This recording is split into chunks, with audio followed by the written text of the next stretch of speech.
راجہ صاحب، آپ نے گیتا موہن کی بھی گفتگو سنی. آپ کا کیا خیال ہے کہ موجودہ ماحول میں، اس صورتحال میں، جبکہ پاکستان کافی اندرونی اور بیرونی مسائل کا شکار ہے، تو ایس سی او کا کامیابی کے ساتھ انعقاد حکومت کی کامیابی ہے یا نہیں ہے؟ دیکھیں، ٹھیک ہے، ایک ریجنل کانفرنس تھی، پاکستان کی باری تھی، وہ ہو گئی. اس میں کوئی پاکستان کا خصوصی کوئی یہ نہیں تھا کہ اٹریکشن تھی، آنا ہی تھا لوگوں نے. وہ آئے، جیسا کہ گیتا صاحبہ نے کہا کہ جو ایس سی او کا ایک طرح سے آپ کہہ لیجیے ملٹی لیٹرل اسپیکٹ ہے، اس نے ڈومینیٹ کیا، اور جو بائی لیٹرل معاملات تھے ان کو سائڈ پہ رکھا گیا. اور یہ پاکستان اور انڈیا کو جو شامل کیا گیا ایس سی او میں، اس وقت بھی یہی تقاضا تھا کہ بائی لیٹرل معاملات کو آپ سائڈ پہ رکھیں گے. اب اگر آپ نے کشمیر کا ذکر نہیں کرنا، آپ نے جو کچھ ہو رہا ہے 2019 سے، گیتا صاحبہ نے کہا کہ پچھلے دور حکومت میں حالات اچھے نہیں تھے. وہ اس لیے نہیں تھے کہ 2019 میں آپ نے کشمیر کو ایک طرح سے جذب کیا بھارت میں، آرٹیکل 370 کو جو بھارتی کانسٹیٹیوشن کا ہے ریووک کیا. تو ظاہر ہے اس وقت ایک گفتگو ہوئی جو ہونی چاہیے تھی، وہ اصول پر مبنی تھی. اب اگر ہم نے اس اصولی گفتگو کو، اس اصولی موقف کو کہیں سائٹ پہ رکھ دیا ہے اور ہم ایک ملٹی لیٹرل ماحول میں کشمیر کو بھول گئے ہیں، وہ ہمارا مسئلہ نہیں رہا، تو پھر سب اچھا ہے، پھر تو بہت خوشگوار ہی گفتگو ہوگی. ہمارا تو مسئلہ ہی وہ ہے نا، جو کشمیر میں استحصال ہے، اگر ہم نے اس کو نظر انداز کرنا ہے تو پھر تو بہت ہی میٹھی گفتگو ہوگی. تو یہ ہوا ہے اس وقت. جو مجھے نظر آتا ہے، جو ہمارے بنیادی مسائل ہیں، ان پہ کوئی پیش رفت مجھے نظر نہیں آتی. ایک ملٹی لیٹرل ماحول میں ایک فیل گڈ ماحول ہم نے کریٹ کیا، لیکن اس کی دیر پا کیا ہوگی شکل اور کیا اس کے اثرات ہوں گے، یہ ابھی بالکل واضح نہیں ہے. جی، مظہر عباس صاحب، آپ کو کیا لگتا ہے کہ ابھی تو غیر ملکی مہمان اسلام آباد میں موجود ہیں، لیکن حکومت نے اعلان کر دیا ہے کل سینٹ کا اور قومی اسمبلی کا اجلاس بلایا جا رہا ہے، اور ابھی اس لاہور میں ایک اہم میٹنگ بھی ہو رہی ہے جس میں نواز شریف صاحب ہوسٹ کر رہے ہیں ڈنر، اور مولانا فضل الرحمان بلاول صاحب، پریزیڈنٹ زرداری صاحب، پرائم منسٹر صاحب، سب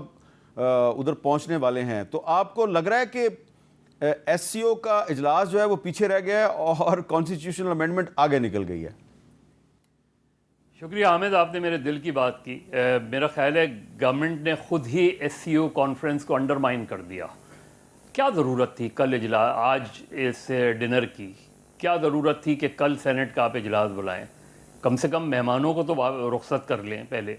چین کے وزیر اعظم ادھر موجود ہیں 4 دن کے لیے. آج وزیر اعظم اسلام آباد میں ساری ایکٹیویٹیز ہیں، اور سنا ہے کہ وزیر اعظم بھی اس ڈنر پہ جا رہے ہیں.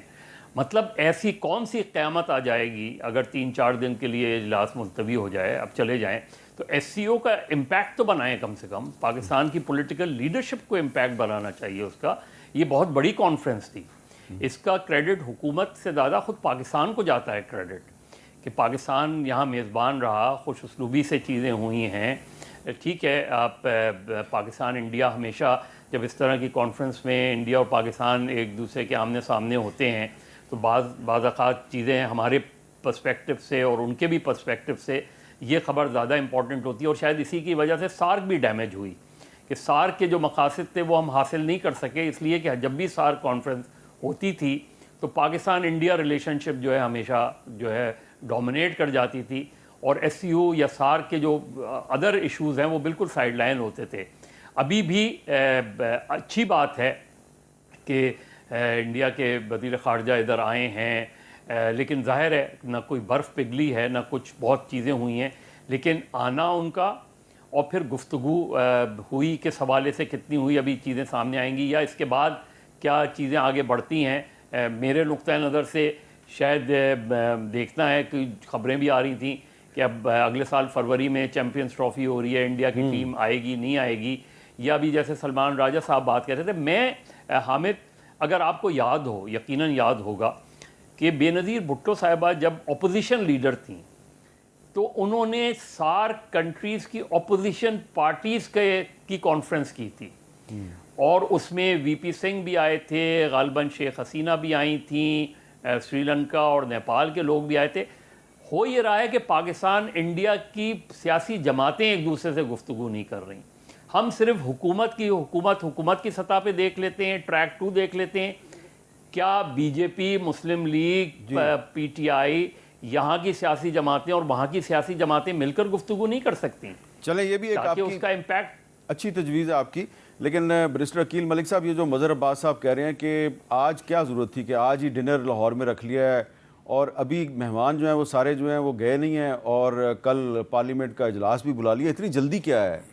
دیکھیں میر صاحب، ڈنر تو کبھی بھی رکھا جا سکتا ہے، کوئی ایسی بات نہیں ہے۔ ایک ڈنر رکھ لیا اور کل لنچ بھی ہوا، لنچ پہ تو اعتراض نہیں اٹھایا مظہر صاحب نے، لیکن ڈنر پہ بڑے اعتراض اٹھ رہے ہیں۔ انڈرمائن کر رہے ہیں نا، نہیں، میں قطعاً نہیں سر، دیکھیں تھرو اینڈ تھرو گورنمنٹ کی پریپریشنز جو ہیں وہ رہی ہیں اور گورنمنٹ نے بالکل ڈیلیور بھی کیا ہے۔ اس ایس سی او کانفرنس کے حوالے سے ہم نے پورے جتنے انتظامات تھے، آپ میڈیا سینٹر کی ہی کو دیکھ لیں کہ میڈیا کا جو سینٹر بنا اور state of the art media centre بنا اور وہ پوری ٹیم نے وہاں پہ کام کیا، یہاں پہ کنونشن سینٹر میں اینڈ ادروائز۔ لیکن وہ جو میڈیا سینٹر تھا اس پہ انفارمیشن منسٹری کا کنٹرول نہیں تھا، کسی اور کا کنٹرول نہیں، انفارمیشن منسٹر صاحب نے بڑا، آپ ذرا انفارمیشن منسٹر صاحب کو پوچھ لیں، آدھا اسلام آباد کا میڈیا جو ہے وہ ان کو شکایت کر رہا ہے کہ ان کو وہاں پہ جانے نہیں دیا، ان کو پاس ہی نہیں ملے۔ وہ خیر تھا بھی زیادہ تر میر صاحب، وہ تھا بھی انٹرنیشنل میڈیا کے لیے اور ان کی فیسیلیٹیشن کے لیے وہ سینٹر بنایا گیا تھا۔ جہاں تک ڈنر کی بات کی، دیکھیں جو سیشن بلانے کی بات ہے، میں آپ سے بھی شیئر بھی کر دیتا ہوں، ہمارا ایک ٹینٹیٹیو شیڈیول ہوتا ہے پورے سال کا کہ جو نمبر آف ڈیز آپ نے بزنس کے پورے کرنے ہوتے ہیں، اس پہ آلریڈی لکھا ہے کہ ٹینٹیٹیولی ہم نے 17 تاریخ کو سیشن بلانا ہے۔ تو روٹین بزنس ہے وہ بھی ٹیک اپ ہونا ہے، روٹین میٹرز ہیں وہ بھی ٹیک اپ ہونے ہیں، کیونکہ اتنے ٹائم سے جو ہے ضروری نہیں ہے کہ کانسٹیٹیوشنل امینڈمنٹ کل یا پرسوں ہی پیش ہو یہ بالکل قطعاً ضروری نہیں ہے۔ اور آج جو ہے وہ ایک ڈیسائسو میٹنگ ہے، اس پہ ایک میرے خیال سے فائنالٹی ضرور اٹین کر جائے گی تمام تر چیزوں پہ، اور خواہ وہ ہم کانسٹیٹیوشن بینچز کی طرف جا رہے ہیں یا کانسٹیٹیوشن کورٹ کی طرف جا رہے ہیں، یا انڈرسٹینڈنگ یا براڈر جو ایک کنسنسس ہے وہ کس چیز پہ ڈیولپ ہوا ہے مولانا صاحب کے ساتھ بھی اور پیپلز پارٹی کے ساتھ بھی، دیگر اتحادیوں کے ساتھ بھی اور ہمارے ساتھ بھی۔ ہم تو بلکہ یہ بھی کیونکہ پی ٹی آئی کے دوست بھی یہاں پہ آپ کے سلمان اکرم راجہ صاحب بھی ہیں، خود ماشاءاللہ یہ بڑے رینونڈ لائر ہیں، یہ ان سے بھی میں تو گزارش کروں گا کہ یہ بتا دیں کہ ان کی طرف سے کیا تجویز آئی ہیں ابھی تک، کیونکہ تجویز تو کوئی بھی نہیں آئی۔ اچھا، عامر ڈوگر صاحب جو ہے نا، انہوں نے آج ریکویسٹ کی تھی، جو آج میٹنگ تھی اس حوالے سے، کہ ایک دن اور دیا جائے اور وہ کل اپنی تجاویز پیش کریں گے۔ تو سلمان صاحب یہ بتائیے کہ کیا آپ کی پارٹی نے جو 26 کانسٹیٹیوشنل امینڈمنٹ کے لیے کوئی اپنا پیپر تیار کیا، کیونکہ آپ کا کوئی پیپر ابھی تک ہمارے سامنے نہیں آیا؟ نہیں، دیکھیں ہم تو اس اسمبلی کا استحقاق نہیں مانتے کہ یہ آئینی ترمیم کرے۔ آئینی ترمیم کے لیے ایک بہت قابل اعتبار اسمبلی کا وجود ضروری ہے، لیکن ہم نے اس پروسیس میں مولانا فضل الرحمان صاحب اور جے یو آئی کے ساتھ ضرور انگیج کیا ہے، دیگر جو جماعتیں ہیں، ہماری جو الائنس ہے آئین کے تحفظ کے لیے، ان سے ہم نے گفتگو کی ہے۔ تو ہمارا جو موقف ہے وہ ان سب کو معلوم ہے، اور میں سمجھتا ہوں کہ کسی حد تک وہ موقف جو ہے سامنے آ گیا ہے، اور اس وقت غالباً ہم ایک بڑی برائی سے ہمارے موقف کی وجہ سے بچ جائیں گے، اور جو مولانا صاحب نے عزم دکھایا ہے اس وجہ سے ہم شاید آئین میں اتنی بڑی بربادی نہ ہو جو ان کا ارادہ تھا۔ اچھا سلمان صاحب، میں ذرا تھوڑا سا اس کو وضاحت سے آپ سے پوچھنا چاہتا ہوں کہ یہ جو آپ کہہ رہے ہیں کہ اتنی بربادی نہ ہو، تو کیا اس کا مطلب یہ ہے کہ آپ اور مولانا صاحب جو ہیں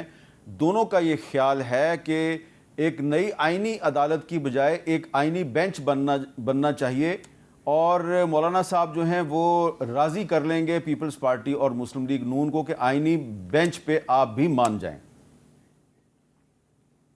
جی دیکھیں، آئینی بینچ جو ہے اصولی طور پہ کوئی اس حوالے سے اعتراض نہیں ہے، اور یہ تو بہت سالوں سے ہماری جو بار ایسوسیشنز ہیں، پاکستان بار کاؤنسل ہے، ان کا یہ ایک موقف رہا ہے کہ جیسے انڈیا میں ایک آئینی بینچ بنایا گیا تقریباً 9 سال قبل، تو یہاں بھی ہو تو کوئی مذائقے کی بات نہیں ہے۔ لیکن اس بینچ میں تعیناتی کیسے ہوگی؟ ظاہر ہے جو سپریم کورٹ کے اس وقت جج صاحبان ہیں، انہی میں سے سینئر جج صاحبان کو وہاں جانا ہوگا۔ اگر اس میں کوئی گڑبڑ کی جاتی ہے، یہ کوشش کی جاتی ہے کہ کسی مخصوص جج کو اس آئینی بینچ سے باہر رکھا جائے، بالخصوص منصور علی شاہ صاحب یا دیگر جو سینئر جج صاحبان ہیں، تو پھر بات ٹھیک نہیں ہوگی۔ تو اس وقت وہ جزیات ہمارے سامنے نہیں ہیں۔ جو جے یو آئی کا ڈرافٹ ہے وہ بالکل ٹھیک ہے، اس نے تو یہی کہا ہے کہ جو 5 سینئر موسٹ جج ہیں وہ آئینی بینچ کا حصہ بن جائیں۔ اس پہ اصولی طور پہ بطور وکیل قانون کے طالب علم مجھے کوئی اعتراض نہیں ہے، یہ پارٹی موقف نہیں ہے۔ پارٹی موقف یہ ہے کہ ہم ان کے استحقاق کو تسلیم نہیں کرتے، اس پارلیمان کے استحقاق کو تسلیم نہیں کرتے، لیکن گفتگو ہم ضرور اپنے اتحادیوں کے ساتھ کرتے رہیں اور کرتے رہیں گے۔ مظہر صاحب آپ کو کیا لگ رہا ہے کہ یہ 26ویں آئینی ترمیم کے مسئلے پہ مولانا فضل الرحمان صاحب اور تحریک انصاف کے راستے جدا تو نہیں ہو جائیں گے، یا یہ پہلے سے ان کا رشتہ مزید مضبوط ہو جائے گا؟ حامد دیکھیں، ہم بلاول بھٹو بھی بہت زیادہ چارٹر آف ڈیموکریسی کی بات کر رہے ہیں، مسلم لیگ کی طرف سے بھی ذرا چارٹر آف ڈیموکریسی میں تو دیکھ لیں اس کا بنیادی نقطہ کیا تھا چارٹر آف ڈیموکریسی کا، کہ ایگزیکٹو کو جوڈیشری سے الگ کیا جائے۔ اب کیا 26ویں آئینی ترمیم میں آپ ایگزیکٹو کو دوبارہ امپاورڈ نہیں کر رہے؟ اگر آپ امپاورڈ کر رہے ہیں تو یہ تو چارٹر آف ڈیموکریسی کی کانٹرڈکشن ہے کہ ایک طرف آپ کانسٹیٹیوشنل کورٹ کو چارٹر آف ڈیموکریسی کا حصہ کہہ رہے ہیں، اور دوسری طرف separation of judiciary from executive یا ادروائز جو چارٹر آف ڈیموکریسی کا حصہ ہے اس کو آپ دوبارہ ایگزیکٹو کے پرائم منسٹر جو ہے وہ کریں گے۔ یہ میرا خیال ہے یہ بڑی بیسک کانٹرڈکشن ہے۔ میرا تو بہت پہلے سے یہ موقف ہے کہ چارٹر آف ڈیموکریسی ان ٹوٹو 73 کے کانسٹیٹیوشن کے بعد سب سے خوبصورت ڈاکومنٹ ہے،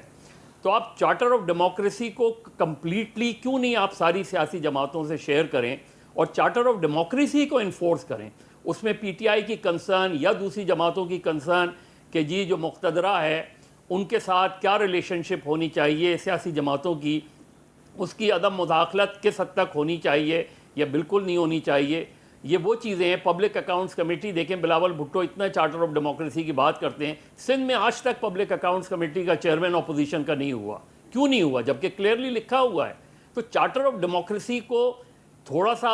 سا امپلیمنٹ کر کے باقی اگنور کر دینا یا اس کے بالکل دوسری طرف لے جانا،